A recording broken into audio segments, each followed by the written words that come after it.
동시대를 살면서 존경하는 분들이 있기 마련이지요. 저도 신학을 하면서 많이 영향을 받은 분들이 한국 목사님들 가운데서도 있고 또 외국 목사님들 가운데도 있는데, 미국 목사님들 가운데서는 여러분도 좋아하시는 존 파이퍼 목사님도 제가 그분의 글, 그분의 삶, 설교 좋아하고, 또 나머지 두 분은, 한 분은 2017년인가 언제 이미 세상을 뜨셨어요. 가끔 말씀드린 R.C. 스프롤이라고 한국 발음을 하는데 거기서는 스프라울이라고 발음을 하던데요. 아무튼 리차드 찰즈 스프라울인가 그럴 겁니다.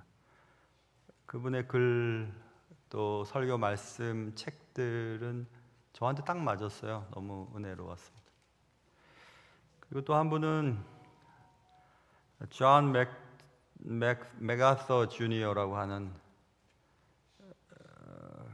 아주 너무 저한테는 영향을 주었던 목사님이고 신학자이신데, 지난 7월 14일 날 이제 떠나셨어요.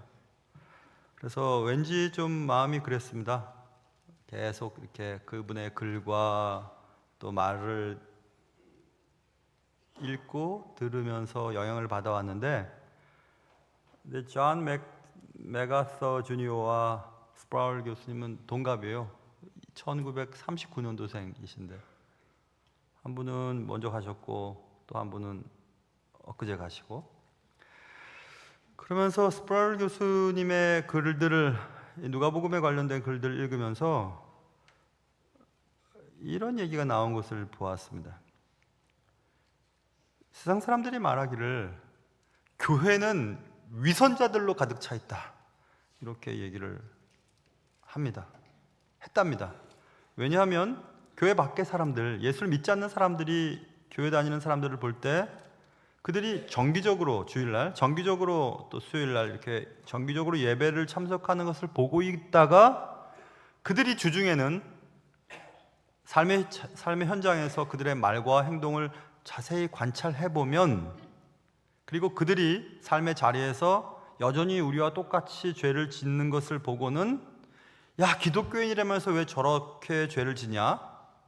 그러니 저들은 위선자야 라고 말들을 하는데, 그 말이 틀렸다는 얘기를 하는 글을 읽었어요. 누군가 교회는 죄인들로 가득 차 있어 라고 말한다면, 누군가 불평을 한다면 그래 맞아, 죄인들로 가득 차 있는 건 맞아, 이렇게 얘기를 하겠지만, 또 누군가가 교회는 위선자들로 가득 차 있어 라고 불평한다면 그것은 틀린 말이기 때문이다, 이런 얘기를 했습니다. 잘 한번 생각해 보세요. 죄인이 죄를 짓는 것은 사실 당연하죠. 근데 교회 다니는 교인들은 죄인입니다. 죄인이기 때문에 죄를 알아서 죄를 구원해 주신 주님께 감사해서, 용서받은 죄인이기 때문에 감사해서 예배를 드리는 거잖아요. 근데 세상 사람들은 생각하기를 너희들은 교회를 다니면서 죄 없는 것처럼 그렇게 하지만 세상 속에 나와서는 똑같이 우리랑 죄를 짓고 있는 걸, 그러니까 너희들은 위선자야 라고 말할 때 교회 다니는 사람들은 우리는 죄가 없어 라고 생각한다고 그들은 생각한다는 거거든요. 그거 잘못된 거죠. 우리가 교회를 다니고 있지만 우리는 여전히 죄인이고, 마치 우리가 죄인이 아닌 것처럼 예배를 드리고 세상 속에서도 죄를 짓지 않는다면, 그들이 말하는 것처럼 교회는 위선자들로 가득 차라고 하는 말에 정당한 의미가 아닐 겁니다. 무슨 말인지 모르겠다 생각하시면 한번 생각해 보세요. 그러니 쉽게 얘기하면 이런 거죠. 죄가 없다고 우리가 주장하면서 실제적인 삶 속에서 죄를 짓는다면 그게 바로 참된 위선이다, 이런 얘기를 했습니다. 그래서 오늘 본문은 위선에 대한 얘기입니다. 형식주의, 신앙의 형식주의에 대한 얘기, 그 얘기를 오늘 해보려고 합니다. 사건의 발단은 이렇게 시작됩니다. 누가복음 오늘 37절부터 11장 37절부터 살펴봤는데, 어떤 한 바리새인이 예수님 저희 집에 오셔도 점심 좀 같이 합시다 라고 얘기를 했습니다. 그러자 예수님께서 바리새인과 함께 점심을 잡수러 들어가 앉으셨다. 거기서부터 이제 본문이 시작되는데, 예수님이 제일 싫어했던 사람들의 부류가 바리새인들이었거든요. 여러분 생각해보세요. 여러분이 싫어하고 정말 저 사람은 가까이 하고 싶지 않아, 말만 하면 상처받고 힘들어, 그럼 거리를 두게 되잖아요. 근데 그분이 가끔 어느 날 문득 식사합시다. 그럼 여러분 식사하시겠어요? 식사하면 또 다른 얘기하고 뭐 쓸데없는 얘기하고 또 뭐가 잘못됐다는 얘기하고 그럴 텐데, 그럼 식사 안 할 것 같아요. 저 같으면 안 할 것 같거든요. 여러분은 안 그러십니까? 근데 좋은 방법이 있어요. 그래도 식사를 해야 된다면 저 같은 경우는 그런 분들하고는 뷔페에 가서 식사를 합니다. 뷔페. 그래서 뭔가 얘기를 꺼낼 것 같으면 이 밥 먹으러 갔다 오고 또 먹을 거 무슨 얘기할 것 같으면 또 음식이 떨어졌네. 그래서 접시에는 조그만 음식을 갖고 와서 왔다 갔다 하다 보면 시간이 끝나서 이제 가는 경우들이 있는데, 그렇다고 해서 저와 같이 뷔페에서 식사하신 분들 그럼 내가 싫었나 보다, 그렇지는 않습니다. 얼마 전에도 뷔페집에서 같이 식사한 교인이 있는데 전혀 그렇지 않습니다. 오해하지 마십시오. 이따 가다가 막 저한테 덤벼들고 그러지 마세요. 전혀 그런 건 아닌데 그런 방법도 있습니다. 그런데 오늘 성경에 보면 정말 싫어했던 바리새인이 밥 먹자고 했는데도 밥을 같이 먹는 예수님을 보면 정말 예수님은 다르구나, 이런 생각을 해보면서 제가 회개했어요. 그래, 뷔페집 가지 말아야 되겠다. 같이 얼굴 보면서 오랫동안 같이 얘기해야 되겠다, 예수님처럼. 그런 생각을 하게 되었습니다.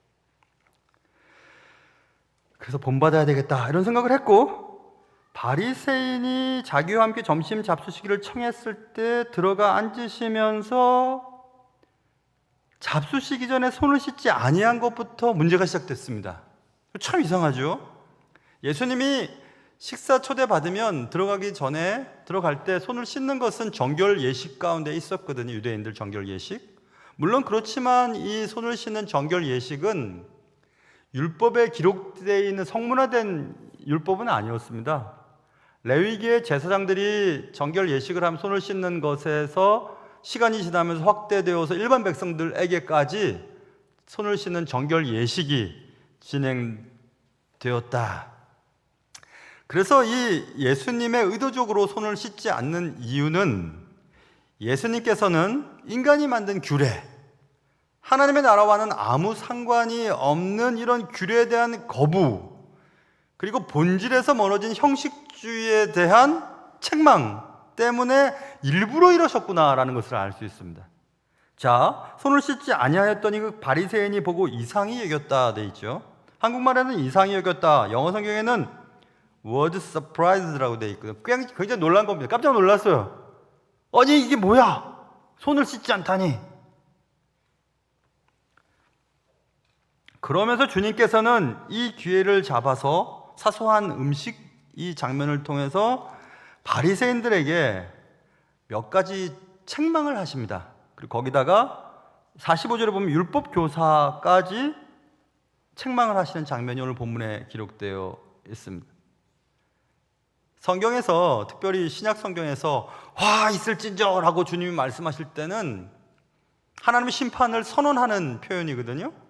화 있을진저, 그러니까 어떤 문제에 대해서 잘못했기 때문에 그 일 때문에 너희들은 화를 받게 될 거야 라고 할 때 화 있을진저라는 말을 쓰셨습니다.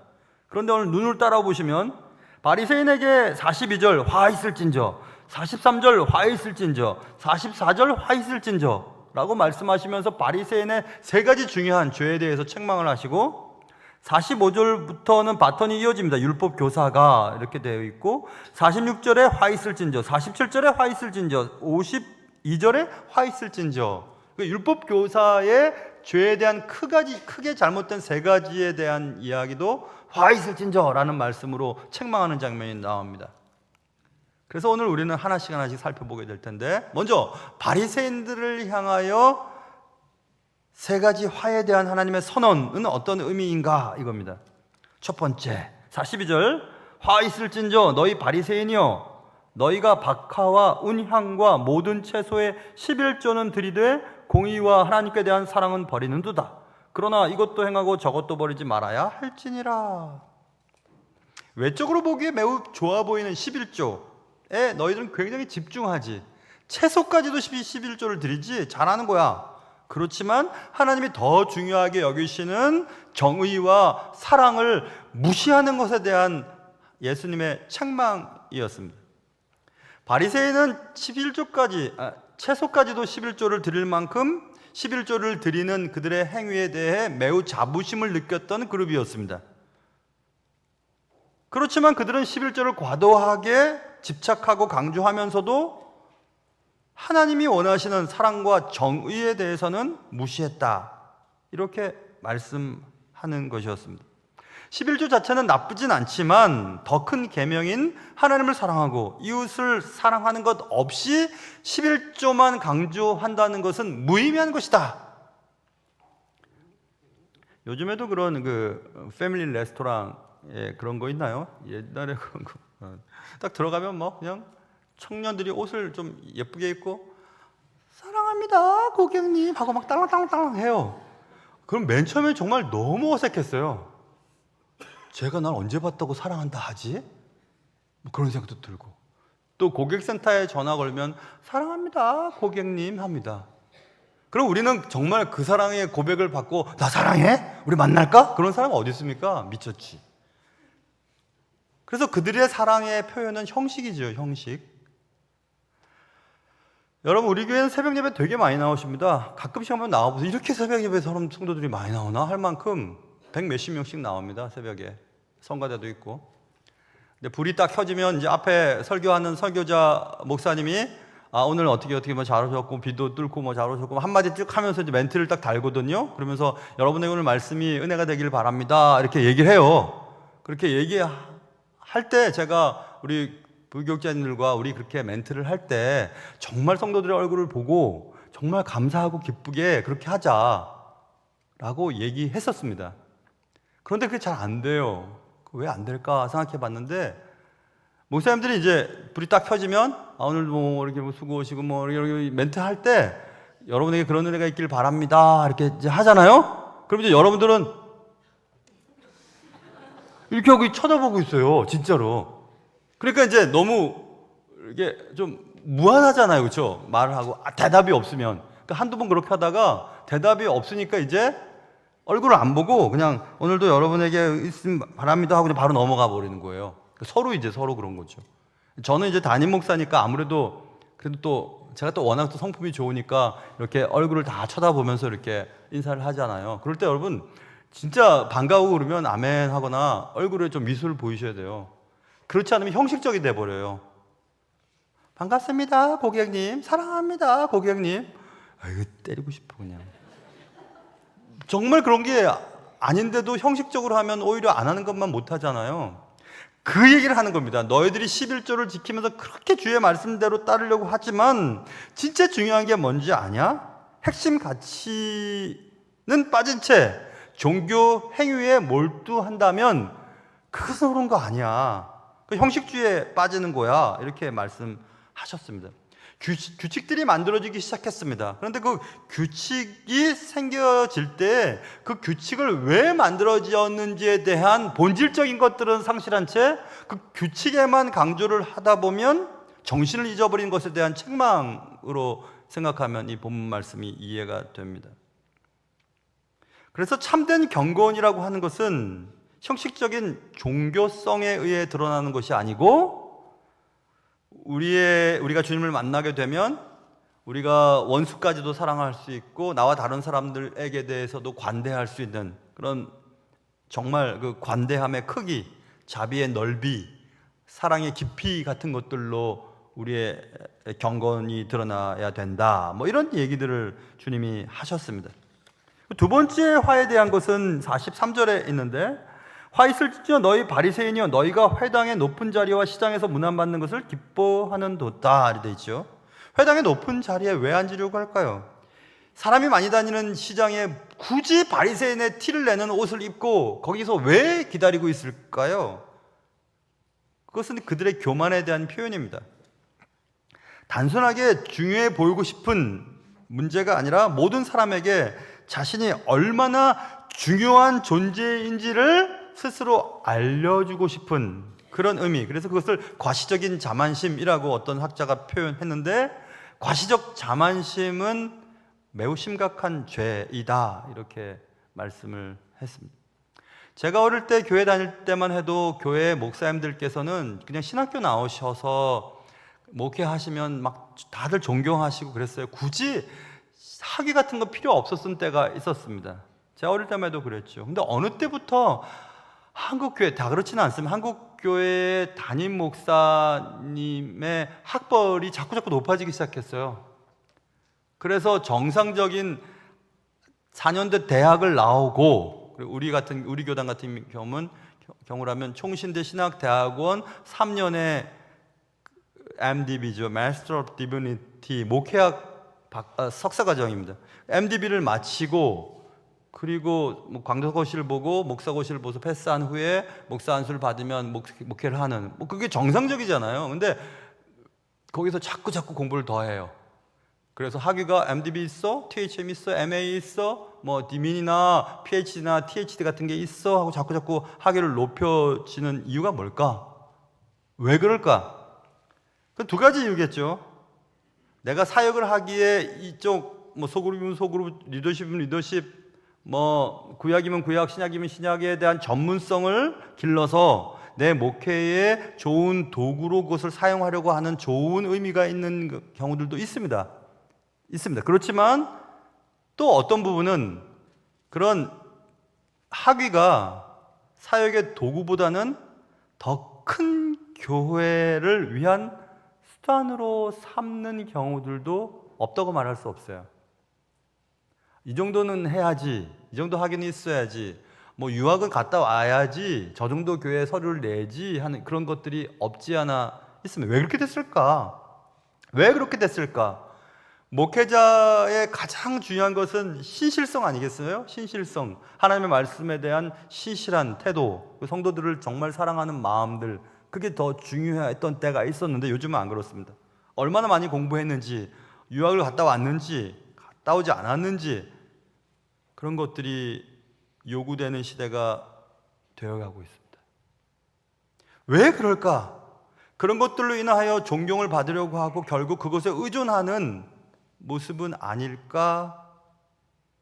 보여주기식 신앙, 보여주기식 나의 가치, 그런 것들 때문에 아닐까?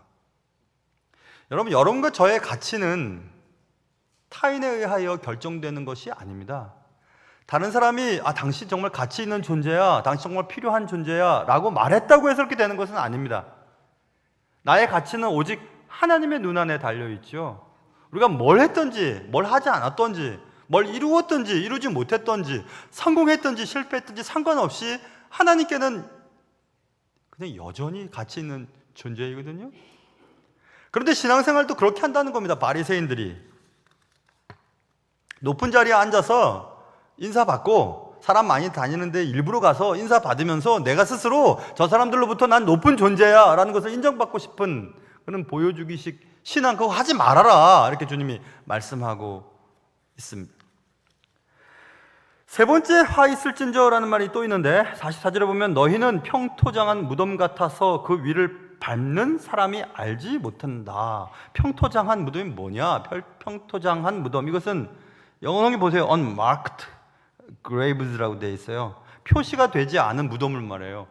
무덤은 누가 봐도 무덤인데 누가 봐도 무덤이 아닌 것처럼 보여서 회를 칠하거나 아름답게 꾸며서 사람들이 무덤이 아닌 줄 알고 거기에 앉았거나 만지거나 해서 율법에 시체나 무덤과 접촉한 자는 7일 동안 부정하다고 하는 그 덫에 빠지게 만든다는 겁니다. 니들이 속은 다 부패하고 오염되어 있지만 겉은 번드르해서 사람들이 모르고 너희들과 접촉하면 너희들의 영적인 오염도 때문에 다른 사람도 망하게 만드는 그런 일을 하지 말아라, 이렇게 말하고 있는 겁니다. 예수님께서는 마태복음 23장에 바리새인들을 회칠한 무덤이라고 분명히 말씀하셨거든요. 사람들이 바리새인들의 속마음, 속 실체를 모르고 바리새인들과 가까이 하면 바리새인들 때문에 자신도 더럽혀진다는 사실을 좀 깨달아라, 이렇게 말씀하고 있습니다. 마태복음 15장에는 예수님 이렇게까지 말씀하신 적이 있으셨어요. 눈이 보이지 않는 자가 눈이 보이지 않는 자를 길을 인도한다고 가면 둘 다 구덩이에 빠지지 않겠냐 라고 말씀하시면서 23장에 넘어가 보면 바리새인들이 말하는 말은 들어라, 그러나 바리새인들의 하는 행위는 본받지 말아라, 이렇게 말씀하시면서 그들은 말만 하고 행하지 아니하는 사람들이라, 이렇게 말씀을 하셨습니다. 우리는 신앙생활을 말로 할 수는 없습니다. 삶으로 해야 되는 것입니다. 그것을 바로 위선이라고 합니다. 바리새인들의 위선은 단순히 개인적인 문제뿐이 아니었고 주변 사람들에게 해를 끼치는 아주 잘못된 것이다. 그러니 화 있을진저, 이렇게 주님이 말씀하셨습니다. 아마 주님은 식사하실 때 일부러 손을 씻지 않으시면서 바리새인의 공격을 받아서 진짜 중요한 것이 무엇인지에 대하여 설명하기 위함이었음을 분명히 알 수 있습니다. 자, 그렇게 말씀하자 옆에 있던 한 율법 교사가 아니 우리한테도 그런 말씀하시는 겁니까? 하고 막 덤벼듭니다. 한 율법 교사가 예수께 대답하여 이르되 선생님, 이렇게 말씀하시니 우리까지 모욕하심이니이다, 이렇게 말을 했습니다. 그러자 주님이 좋다 하고 이제 율법 교사에게 대해서 화 있을진저 하고 또 3번의 말씀을 하십니다. 첫 번째 화는 46절에 너희 율법 교사여 지기 어려운 짐을 사람에게 지우고 너희는 한 손가락도 이 짐에 대지 않는도다, 이렇게 말씀했습니다. 여기서 짐이라고 하는 것은 율법의 멍에를 말합니다. 율법 교사가 자꾸 율법을 연구한다고 하면서 이렇게 해야 돼, 이렇게 하지 말아야 되면서 자꾸 조항들을 늘려나가면서 신앙생활을 하고 있는 자들에게 자꾸 짐을 지우는 역할을 했다는 겁니다. 어려운 짐을 지으면서 정작 자신들은 그 짐을 지려 하지 않는다, 도우려 하지 않는다, 이렇게 말씀하고 있습니다. 사도행전 15장 10절에서 그런데 지금 너희가 어찌하여 하나님을 시험하여 우리 조상과 우리도 능히 매지 못하던 멍에를 제자들의 목에 두었느냐 하면서 멍에에 대한 얘기가 나오거든요. 그런데 예수님께서는 마태복음 11장에서 내가 주는 멍에는 세상이 주는 멍에와 같지 않아 매우 쉬워, 내 멍에를 쥐고 쉬어라, 이렇게 말씀하셨습니다. 그러니까 주님이 우리에게 부탁하는 것은 쉬운 겁니다. 기쁜 겁니다. 자유로운 겁니다. 어렵지 않은 겁니다. 그런데 인간이 만든 규례는 자꾸 우리를 짐지게 만들고 힘들게 만들고 어렵게 만들고 기쁨을 사라지게 만드는 것이다, 이겁니다. 수많은 규례들을 만들어 놓고 그 규례를 지키도록 강요하면서 지킬 수 없는 규례에 대해 자신들은 책임을 지지 않으려고 했던 율법 교사들의 행태를 보고 화 있을진저, 이렇게 주님이 말씀하셨습니다. 여러분도 한번 점검해 보세요. 여러분의 신앙생활을 할 때 기쁨으로 하고 있는지, 아니면 그래 내가 안수집사고 뭐 장로고 뭐 목사고 뭐 그러니까 이 정도는 해야 되겠지, 그래도 뭐 그래 맞아 중지자니까 뭐 공예배는 목사님이 저렇게 드리라고 그러니까 공예배는 드려줄까? 아닙니다. 여러분, 규례에 얽매여서 신앙생활 하는 거 아니에요. 정말 하나님을 만나는 게 기쁘고 하나님의 말씀을 듣고 싶고 그래서 기뻐서 예배당에 나오는 것, 그거 다른 문제거든요. 규율만 있고 기쁨은 없는 그런 신앙은 단지 우리에게 억압적인 짐만 더 지울 뿐이다, 그렇게 하지 말라는 겁니다.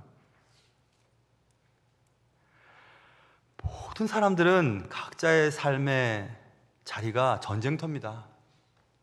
남들에게 다 이해시킬 수 없을 만큼 그들의 삶의 자리는 정말 힘든 일들이 너무 많다는 것을 저는 알아요. 저도 직장생활을 해보았고 직장생활을 하면서 교회생활을 한다는 것이 얼마나 쉽지 않은 일이라는 것도 알 수 있고, 사회인으로서 자기가 돈을 번 것들을 11조 생활한다는 것이 쉽지 않은 일이라는 것도 압니다. 각자의 삶 속에서 치열한 전투를 벌이고 있는 그들을 향해 일반적인 잣대를 만들어 놓고 이렇게 하지 않으면 신앙생활을 못하는 거야, 안 하는 거야, 잘못된 거야 라고 얘기한다면 그건 정말 힘든 일 아니겠습니까? 예전에 라스베가스가 만들어지면서 그 사막에 라스베가스를 만들 때 뭐 카지노, 그다음에 호텔들 막 엄청나게 만들지 않았습니까? 만들 때 그 카지노에서 일하는 직원들이나 호텔에서 종사하는 직원들 가깝게 그 라스베가스 근처에 막 이런 고등학교 졸업하고 중학교 졸업하고 이렇게 일자리가 없었던 그 사막에 황량하게 살던 그 사람들이 막 이렇게 들어와서 이제 카지노에서도 또 호텔 숙박에서 일을 하고 그랬던 적이 있었습니다. 그들이 믿음 생활을 잘 하다가 라스베가스 여러분 가보신 분들 대부분 아시겠지만 주말이 제일 복잡하잖아요. 주말에 사람들이 제일 많이 오고 주말에 일을 해야 되는 겁니다. 그들이 일을 해야 되는 거예요. 뭐 몇 개대로 일을 하긴 하지만 일을 해야 되니까 주일을 못 지키지 않습니까? 그래서 라스베가스에 화요일 주일 예배가 생겼어요. 우리는 일요일 썬데이가 주일 예배를 우리 생각하지만 그들은 썬데이를 주일을 지킬 수 없는 그들에게 있어서는 화요 예배를 주일로 지켰다. 그랬을 때 만약에 신학자들 혹은 율법교사들, 그 당대 율법교사들 그게 뭐야? 그거 아니지. 주일이 주일인 거지. 일요일이 주일인 거지. 썬데이가 주일이지라고 너희는 주일을 지킨 게 아니야 라고 얘기하면 이들에게 어떻게 선택을 할 수 있어요? 안 되는 거 아니겠어요? 제가 군대 생활할 때는 전투 요일이 있었습니다. 전투 주일이 있었어요. 1950년 6월 25일 날 북한에서 우리를 쳐들어왔던 때가 주일 새벽이었거든요. 그래서 온 철책과 각 부대에 모두 다 주일을 쉬면 안 되지 않냐. 그래서 어떤 부대는 주일날, 어떤 부대는 월요일, 어떤 부대는 화요일 돌아가면서 주일을 지켰단 말입니다. 그런데 학생 활동을 하고 신앙이 좋았던 학생들이 군대에 들어와서 난 주일을 지켜야 됩니다 하고 막 대들고 자기는 뭐 근무를 안 쓴다 그러고 그러면 그게 말이 되겠어요? 근데 왜 그렇게 됐을까? 그건 썬데이, 일요일만 주일이라고 하는 것 때문에 그런 거 아니겠어요? 분명히 그 웨스트민스터 교리서와 그 밖에 기독교 교리서에는 일곱째 날 중에 한 날이라고 정해져 있어요. 일곱째 날 한 날을 예배드리는 날로 정해 있거든. 그게 우리는 일반적인 사회 속에서 주일, 월화, 수, 목, 금, 토 주일을 우리가 지키고 있는 거잖아요. 그런데 그럴 수 없는 자들에게 만약에 규례나 원칙을 강조한다면 이들은 어떻게 해야 되는 겁니까? 그래서 신앙이라고 하는 것은 이렇게 하면 돼, 이렇게 안 하면 안 돼 라고 말할 수 없는 거예요. 삶의 자리가 다 다르기 때문에 그런 겁니다. 그래서 너무 규율을 강조한 교회에서 자라면 기쁨이 사라집니다. 주일은 돈 쓰면 안 돼. 그러니까 토요일 날 교회 가까운 데서 자야 돼. 요즘에 그렇게 어떻게 할 수 있어요? 못합니다. 그렇게 할 수가 없어요. 근데 그렇게 안 한 자들에게 죄책감을 심어주는 것은 잘못된 거 아니겠어요? 그래서 공허한 신앙 그거 집어쳐라. 어려운 짐을 자꾸 지우고 자기는 손가락도 까딱하지 않는 너희들 그렇게 하지 마. 화 있을 거야. 이렇게 주님이 말씀하시고, 두 번째 화에 대해서는 47절에 화 있을진저 너희는 선지자들의 무덤을 만드는도다. 그들을 죽인 자도 너희 조상이로다. 이와 같이 그들은 죽이고 너희는 무덤을 만드니 너희가 너희 조상의 행한 일에 증인이 되어 옳게 여긴도다. 이게 무슨 말씀인가? 과거에 선지자들이 왔을 때 선지자들 죽인 자들이, 그들의 후손들이 선지자들을 기념하면서 무덤을 세우고 기념비를 세웠다는 겁니다. 너희도 지금 그렇게 한다는 얘기예요. 죽인 자들이 또 기념비를 세우는 것 같이 지금 예수 그리스도와 예수 그리스도의 제자들을 똑같이 너희들이 박해하고 너희들은 나중에 또 예수 그리스도를 기념하게 되고 과거에 너희 조상들처럼 동일한 죄를 짓고 있다. 결국 그것은 죽인 자와 무덤을 세운 자가 똑같은데 너는 무덤을 세운 자의 편에 섰다고만 생각하지? 라고 얘기하면서 겉과 속이 다른 행동에 대한 얘기를 하시는 것입니다. 이 얘기도 결국 위선에 대한 얘기예요. 이것도. 세 번째 화는 52절에 있는 말씀인데, 화 있을진저 너희 율법 교사여 너희가 지식의 열쇠를 가져가서 너희도 들어가지 않고 들어가고자 하는 자도 막았느니라. 지식의 열쇠, 이게 무슨 말인가? 또 지식의 열쇠, 이것은 율법 해석의 열쇠를 말하는 것입니다. 율법 학자들이 율법 해석의 열쇠를 자기들만 가지고 있다고 생각한 거예요. 자기들이 해석한 것들만 전달했습니다. 그렇게 하다 보면 자기들이 원하는 방식대로만 율법을 해석하게 되거든요. 그래서 스스로 들어가려고 하는 자를 막아선다는 얘기입니다. 또 들어가고자 하는 자도 막았느니라.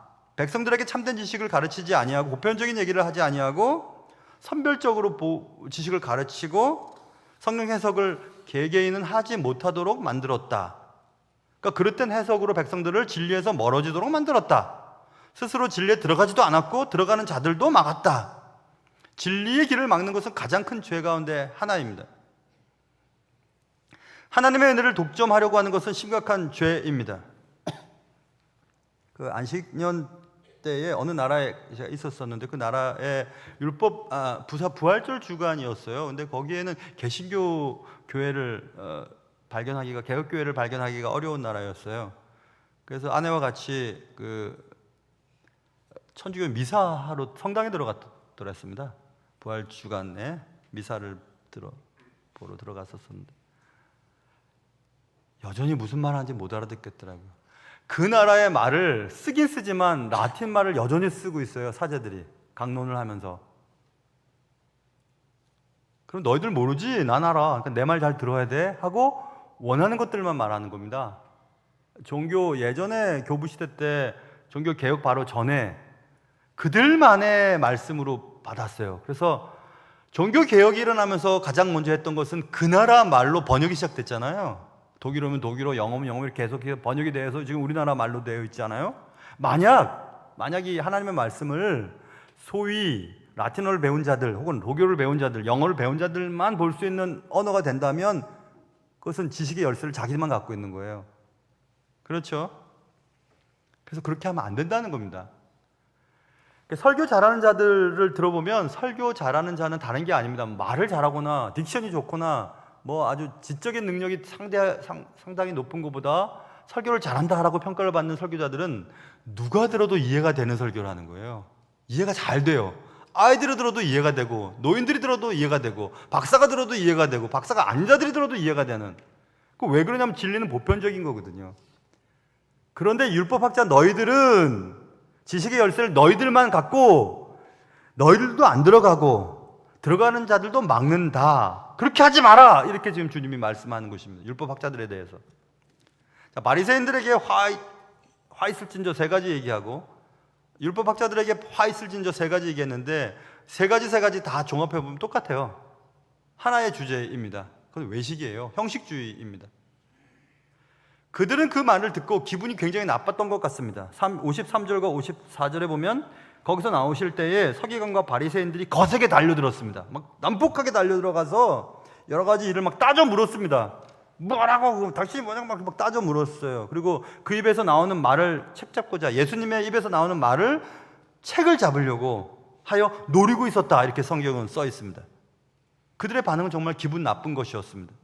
거세게 달려왔고 따졌고 책 잡으려 했다. 여러분 누군가가 자기가 이렇게 나가는데 누군가가 막 몰려 들어가서 네가 하는 말만 지키고 있다가 잘 되나 보자 하고 덤벼드는 사람들이 있거나 그리고 아까 했던 말들에 대해서 그건 그렇고 저건 그렇고 막 따지거나 그런 사람들이 몰려있다고 생각해 보십시오. 그럼 견딜 수 있겠어요? 야, 정말 그것처럼 힘든 일은 없지요.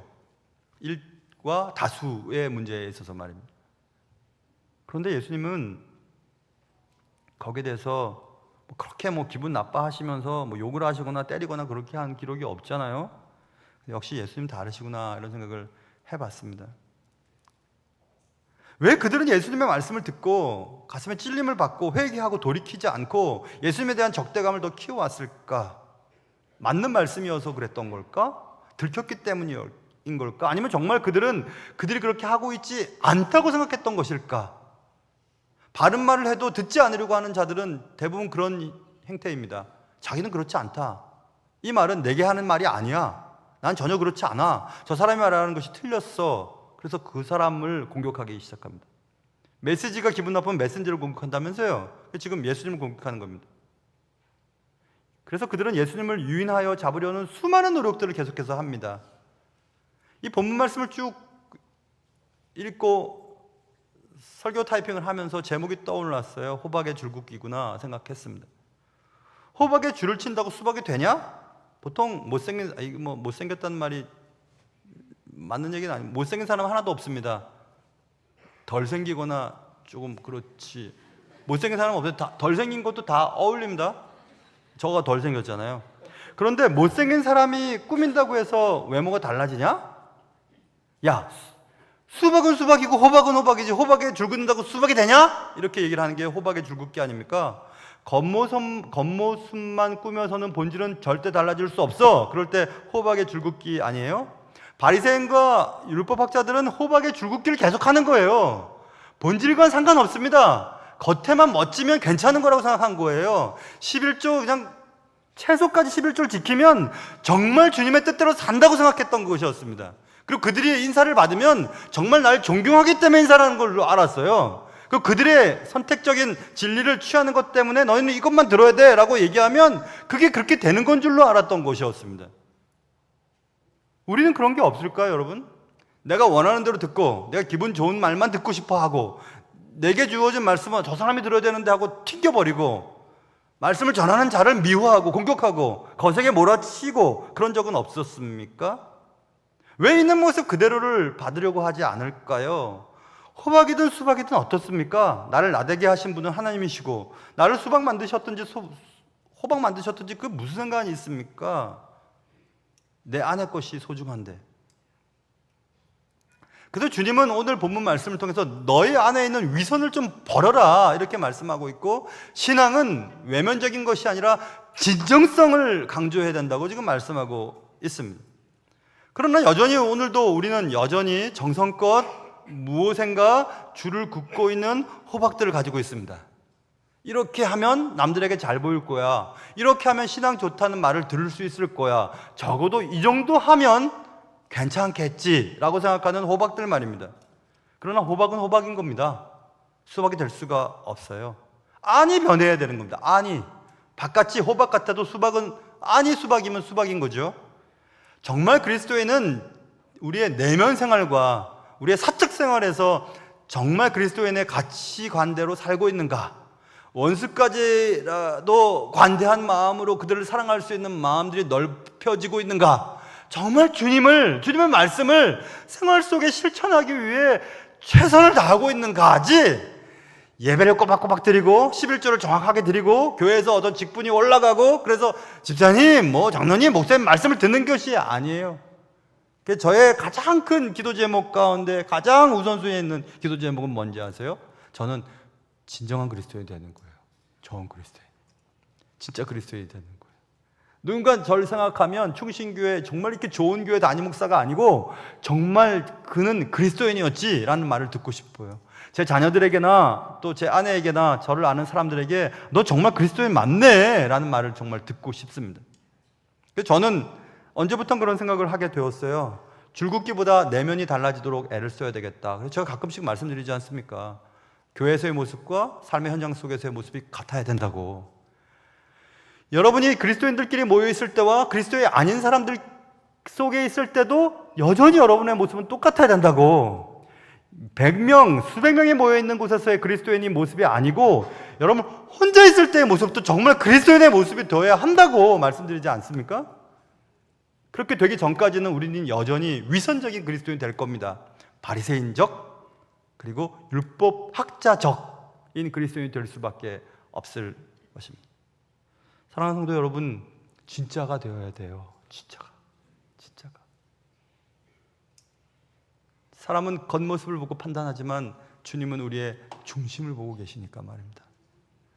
모쪼록 진정한 그리스도인이 되기 위해 오늘도 우리의 겉은 던져버리고 속에, 내면에 주님과 1대1의 관계 속에서 더욱더 주님을 닮아가는 은혜가 있기를 주님의 이름으로 축원합니다. 하나님 아버지, 호박에 줄을 긋는다고 호박이 수박이 될 수 없는데 우리는 겉의 어떤 행위, 또 종교적인 수단, 규칙의 준수를 통하여 우리는 그리스도인이네라고 여겨질 때가 많아. 사람들로부터 너희는 위선자야, 그렇지 않으면서 왜 그런 척해? 라고 말할 때 우리는 아무 말도 할 수가 없습니다. 우리는 여전히 죄인이고 그럴 수 없는 사람들이고 하나님의 은혜만이 나를 한 걸음씩 살게 한다는 사실을 그대로 받아들이며, 그래, 나는 형편없어, 나는 아무것도 아니야, 그렇지만 하나님이 원하는 삶을 살려고 노력해보고 있어 라고 말하며 진정한 우리의 내면 세계가 주님을 닮을 수 있도록 도와주시옵소서. 귀하신 예수님의 이름으로 기도합니다.